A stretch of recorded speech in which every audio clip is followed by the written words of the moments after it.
Hey people, welcome to my channel Initial Solution.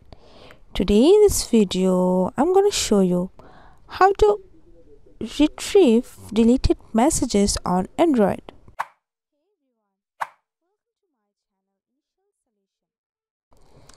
So first of all, if I go for my message option here, so sometimes maybe it's just go for you can see hidden.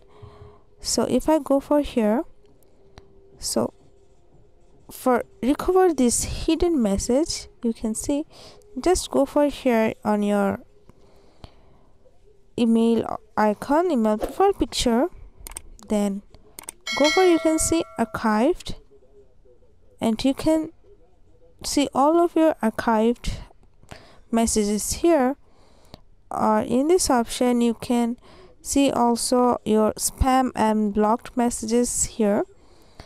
So for the delete messages, you have to just go for your Play Store and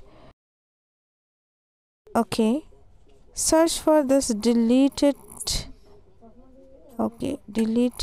SMS recovery app, and you can find so many recovery apps here on your Play Store, and you can install any of it and just to recover your deleted messages or important messages from here. So that's the process. This is how you can retrieve your deleted messages on Android. If you find this video helpful, then please like, comment and share. Subscribe to our channel and don't forget to hit the bell icon for more videos. Thank you. This video is sponsored by Xirosoft. Xirosoft offers graphic design, UI UX design, digital marketing and web development. Elevate your brand with Xirosoft today. For more details, check the description box.